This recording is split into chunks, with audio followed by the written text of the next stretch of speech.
Hi, my name is Kylie Bellotti, and today I will be doing a training on implementing behavioral intervention plans with Fidelity, and this is a guide for ABA clinical staff. All right, a bit of an overview of what we're going to be talking about today. Behavioral intervention plans, also known as BIPs, help decrease maladaptive behavior and increase appropriate skills. They provide staff with step-by-step strategies, and Fidelity in implementation ensures client safety and progress. By the end of this training, I'll hope you have learned to describe the purpose and structure of a BIP, identify the key components, implement strategies as outlined in the plan, troubleshoot common challenges, and know when and how to seek support. Okay, we're going to start with breaking down the anatomy of a behavioral intervention plan. So we always want to start with the antecedent strategies. The antecedent is what occurs directly before the behavior. So our strategies are what we use to try and prevent the behavior. A couple strategies I have examples of here might be a visual schedule, so visually preparing the client for what's about to occur, as well as providing choices. This can be verbal choices or visual choices depending on the client and their preferences. So choices allow the client to have autonomy. If I am telling a client that we're going to do a craft and I know that's highly non-preferred, whether or not I've used the visual schedule, it's still possible a behavior might occur. So what I can do to add to my antecedent strategies is provide them the option of doing painting or coloring. That way I'm sharing the power a bit, although what needs to be done is still getting done. So those are a couple things we can use as antecedent strategies. Now, teaching strategies are how we teach the replacement behavior. So that might look like man training. Manding is another way to say requesting. So depending on the client's level, as far as if we are working on one-word mands, if we are working on full sentence, can I take a break? Break, please. Break, whatever they're at. We want to make sure that we are continuing to prompt that functional communication. So whether that's verbal, AAC device, PECS board. And when I say prompt, I mean we're going to use one of the prompts from our prompt hierarchy. Usually in the data collection app that your company uses, it'll tell you what prompt level a client is at. And if you are ever unsure, always ask your supervisor. It should also be in their BIP as well. Intervention strategies. This is what we use if the behavior does occur. So some intervention strategies, well, always we want to respond safely. That means that us, our client, and the surrounding peers are all safe throughout this process. So that might be planned ignoring. If a client is engaging in an attention-seeking behavior, I'm not going to give attention to it because that would be reinforcing. Or blocking. If I have a physically aggressive client, I'm going to block to make sure myself and my client are safe. Crisis plan. This is not always necessary, but we want to make sure there is one set in place for a worst case scenario. So emergency procedures if the behavior escalates. So I do have a sample behavior intervention plan here that I will hand out for our training. This gives us an objective, the overall goal for our client, the specific antecedent strategies for this particular client, Sam here. These are Sam's behaviors. So we have the behavior, the function, and the interventions that we use. So he has a few behaviors here: self-injury, refusal to comply, aggression. And then at the bottom, I have a safety plan in place in case his behaviors escalate.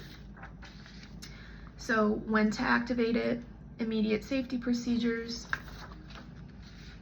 calming and recovery phase, and post-incident procedures. So this will take you through the entire step-by-step process of how to use this safety plan if you ever need to.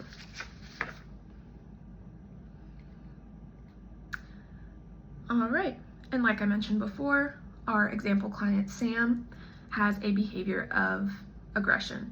So we always want to make sure we are objectively defining our behavior. So here, let's scoot you over. His behavior is hitting with an open hand when denied access to a preferred item. So we know now that the behavior is aggression. We know that the function is access. Our antecedent strategy, we want to provide a visual schedule and clear expectations. So say in this example, the desired item is an iPad. I will use my visual schedule to show first craft, then iPad.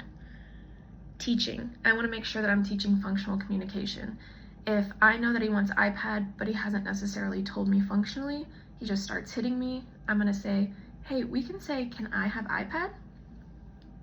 And we want to make sure that that's what he's using before we reinforce. Intervention. Because he is hitting, I am going to block. I am not going to provide the reinforcement that he's seeking, and I'm going to redirect back to the activity that needs to get done before we can receive our reinforcement.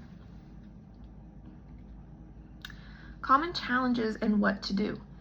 If we forget a step, we can review our quick guide before the session, and that is a handout I will provide in just 1 second. Escalating behavior. We want to follow the intervention plan, stay calm. If the interventions we're using do not work, we then go to our safety or crisis plan. Unsure of prompt level.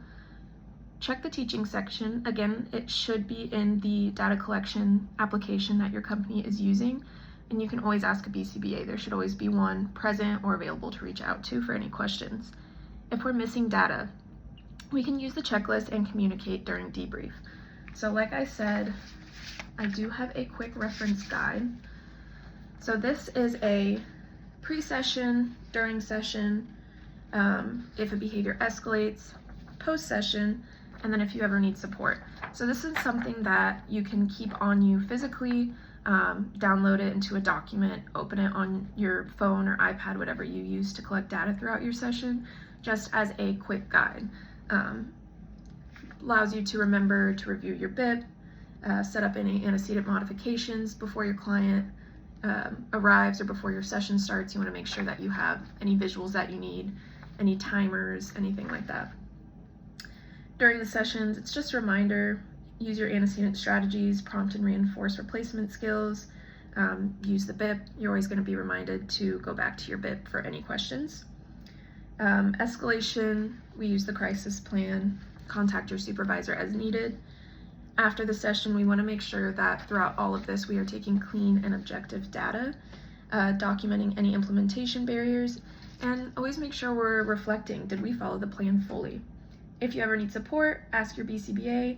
We can also use overlap or observation sessions. So likely you're always going to be supervised at some point. So your supervisor can model or can see what's going on with the client. Overlap sessions, if you are new to a client or new to a clinic, you might want to work with a familiar RBT with that particular client, see how they run things, ask any questions that you need to, and work together to implement strategies. Okay, our best practices. I will reiterate this again and again. Read the BIP at the start of each session. BIPs change all the time. Whether or not this client is very familiar to you, their behaviors might change, their functions might change, their reinforcements might change. You never know, so you always want to make sure you are reviewing the BIP. Collaborate with team members for consistency. It is likely that some clients, depending on the company, have multiple RBTs, so you always want to make sure you're communicating with the other RBTs, as well as your supervisor, to make sure everyone's running everything the same. We want to use tools like visuals and data sheets correctly, and communicate with BCBAs for clarification or feedback. So here I have a visual of another handout that I'm going to provide. This is a Fidelity checklist.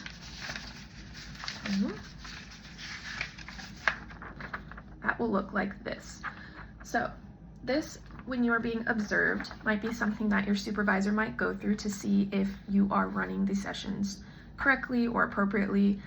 It also helps with self-observation as well, or if you're doing overlapping sessions, anything like that. It's just something to remind you to make sure you're following the steps necessary for your client.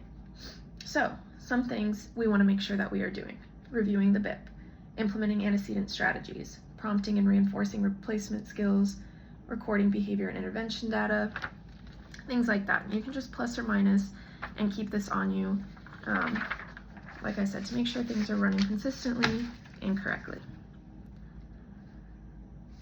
Mini scenario. What would you do if the client hits after being denied the iPad? So we have some choices here. Give the iPad to calm them, prompt no hitting, Follow the intervention strategy, block and do not reinforce. Ignore the BIP and try what worked yesterday, or call the caregiver immediately. As we see here, the answer is C. Follow the intervention strategy. Always follow the BIP no matter what. All right, a little bit of a summary. We want to follow the BIP steps, antecedent, teaching, and interventions, communicate with our supervisor when unsure, and regularly review our crisis plan. So, after going over this whole training, we also have frequently asked questions, which I will be handing out. So these hopefully answer any questions that you might have that I did not go through today. So just to go over one or two of them. What if I forgot a step during the session?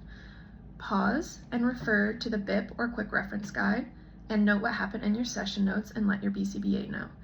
A lot of times we're just trying to collaborate. Everything is to work in the best interest of our client. So do not be fearful if you forget a step.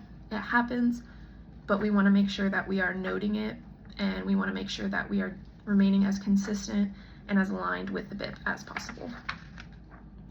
What if a strategy doesn't seem to work? Like I said, BIPs change all the time. So don't make changes on your own, but we want to document what happened and communicate with your BCBA to review data, and then they can make adjustments as needed. So again, I will go around and pass all of these out. And if there are any extra questions, you can always email me. But that will be the end of our training and presentation. And I hope that you have a better understanding of a BIP and how to run your sessions with your future clients. Thank you.